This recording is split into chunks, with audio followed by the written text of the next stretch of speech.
சீக்கிரமா குண்டு எடுத்து போட்டு சுடுங்க.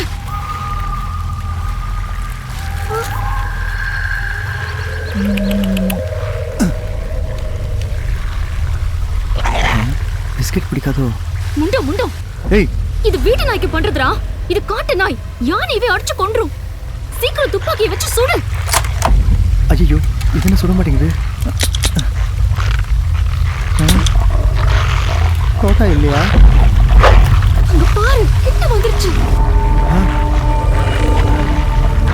ஐயோ, சத்தியமா நீ சுடவே தெரியாதுமா. முடிஞ்சா நீ தப்பிச்சுக்க, ஓடு.